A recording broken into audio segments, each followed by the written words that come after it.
Welcome to Teaching Truth. It's the final countdown. That's been the appropriate theme for our reflections this week, as together we've endeavoured to explore the prophetical material in the final chapter of the book of Daniel relative to the end times. We've been looking at 5 truths within this chapter, and today, for our final reflection, we come to the 5th truth, and that truth is that there are rewards. If you have your Bible, open it, if you will, at Daniel chapter 12, and we're going to read verse 8 and verse 13. So I asked, "My Lord, what will the outcome of all this be? As for you, go your way till the end. You will rest, and then at the end of the days, you will rise to receive your allotted inheritance." In response to the question that Daniel asked, what will the outcome of all this be? Daniel is told just to go his way till the end. In other words, to keep on doing what he's always done. And Daniel, because he was a man on his Majesty's service, was simply to keep on praying, was simply to keep on serving, and was simply to keep on worshipping. And Daniel was promised that inheritance, that reward. You will rest, and then at the end of the days, you will rise to receive your allotted inheritance. We don't know exactly when Daniel died. It's not recorded for us in his book, nor in any other part of the Bible. But it was probably soon after he received this final prophecy as an old man in his 80s or 90s. But Daniel lived his final days, his sunset years, with the great assurance that God had promised him rest and an inheritance, a reward. We don't know how much longer we might have on this earth. None of us can answer that question. We are told to number our days. But the question that we can and should be able to answer is this: will we live the rest of our life? And are we living our life with the assurance that when we die, we will spend eternity in heaven with Jesus?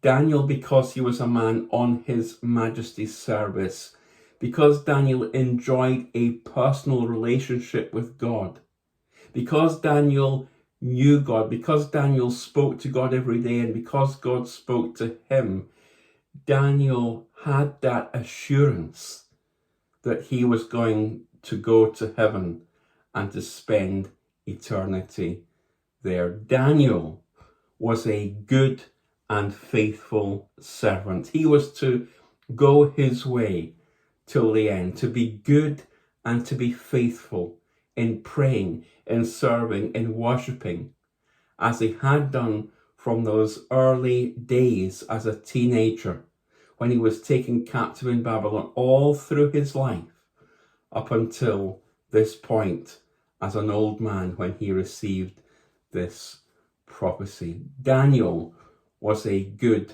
and faithful servant. And the reward that is promised will be for those who have been good and faithful servants. We read that Jesus will give that commendation: "Well done, good and faithful servant." Much emphasis is placed on faithfulness. faithfulness. May we be those people who are like Daniel, who are faithful in what God has given us to do, faithful in praying, faithful in worshipping, faithful in serving. A few years ago, I noticed a little verse in Acts chapter 13, verse 36.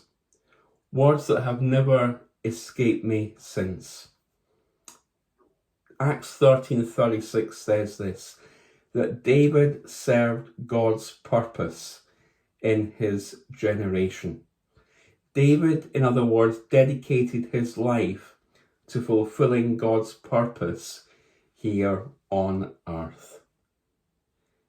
David's name could easily be substituted with Daniel's name. Daniel served God's purpose in his generation. Daniel dedicated his life to fulfilling God's purpose on earth. I mean, there is no greater epitaph or legacy than that verse or that statement. I'm sure that Daniel could well have had that inscribed on his gravestone, that Daniel served God's purpose in his generation. My humble prayer is that people will be able to say that about me when I die. And it's also my prayer that people would be able to say it about you too when you die. Daniel undertook the eternal and timeless purposes of God in his generation. Daniel served God's purpose in his generation. He was a good and faithful servant because he was on his Majesty's service. The challenge of the last verse of the book of Daniel, to go your way until the end, I believe is a challenge and a call to be good and to be faithful servants as Daniel was. Let me close with the words of the old hymn written by Eliza Hewitt over 100 years ago, with words that hold so much truth even today, with the assurance of the reward that God has for us. Let us then be true and faithful, trusting, serving every day, just one glimpse of him in glory, with the toils of life repay, onward to the prize before us. Soon his beauty we'll behold, soon the pearly gates will open, we shall tread the streets of gold. When we all get to heaven, what a day of rejoicing that will be. When we all see Jesus, we'll sing and shout the victory.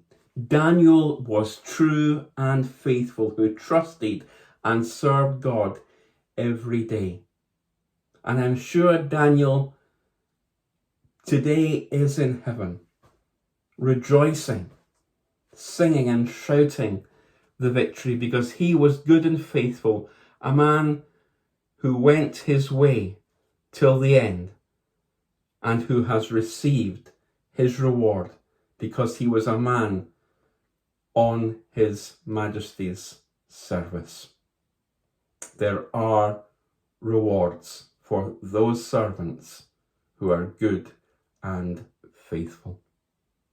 Join me next week as we conclude our studies in Daniel under the theme of a eulogy to Daniel, this man who, because he was on his Majesty's service, was devoted to the word, was disciplined in prayer, was one who discovered God's power and discerned the prophetic, and above all, right throughout his life, was a man who was dedicated to God. God bless you.